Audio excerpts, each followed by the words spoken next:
സഭാപ്രസംഗി 7-ാം അധ്യായം. നല്ല പേർ സുഗന്ധ തൈലത്തെക്കാളും മരണ ദിവസം ജനന ദിവസത്തെക്കാളും ഉത്തമം. ആമേൻ.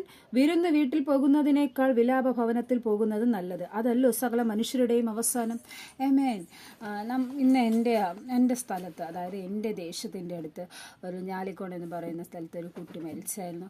ഈ ഓൺലൈൻ സംഭവം, ചാറ്റ് ചെയ്യുക, ഇതൊക്കെയാണ് അതിനൊരു കാരണമായിട്ട് വന്നിരിക്കുന്നത്. ഇത് പറയുമ്പോൾ എനിക്ക് ചർച്ചിൽ നമ്മുടെ ജോൺ താരു ബ്രദർ നമ്മോട് പറഞ്ഞൊരു കാര്യമാണ് ഓർമ്മ വന്നത്. കാരണം നോ പറയേണ്ട സ്ഥലത്ത് നോ പറയുക തന്നെ വേണം. അല്ലാതെ ചാറ്റിങ്ങിലൂടെ അവരെ സഹതാപം പിടിച്ചു പറ്റി, അല്ലെങ്കിൽ അവരെ സ്നേഹം പിടിച്ചു പറ്റി അങ്ങനെ പോകുന്നതൊരു ജീവിതമല്ല. ആമേൻ. കർത്താവായി നമുക്ക് കണ്ടുപിടിച്ചു തരുന്ന ജീവിതത്തിനോട് നമ്മൾ പൊരുത്തപ്പെടുക. ആമേൻ. അല്ലാതെ നമ്മൾ സ്വയമായി ചെന്ന് ചാടുന്ന കുഴിയിൽ അങ്ങ് വീണ് തന്നെ പോകും. പക്ഷേ നമുക്ക് അവിടുന്ന് കരകയറാൻ സാധിക്കുകയില്ല. ഇതുപോലെ സ്വന്തമായിട്ട് ആത്മഹത്യ ചെയ്യേണ്ട ഒരു ഇത് വരും. ആമേൻ. അതുകൊണ്ട് നമ്മൾ ഓരോരുത്തരും എന്താണ് ചെയ്യേണ്ടതെന്ന് വെച്ചാൽ സ്വന്തം മാതാപിതാക്കൾ പറയുന്നത് പോലെ ജീവിക്കുക.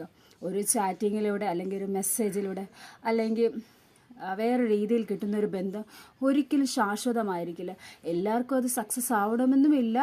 പക്ഷെ ആവാത്തവർക്കെല്ലാം ദുരിതവും ദുരന്തങ്ങളും ആയിരിക്കും അവസാനത്തിൽ എത്തിക്കുന്നത്.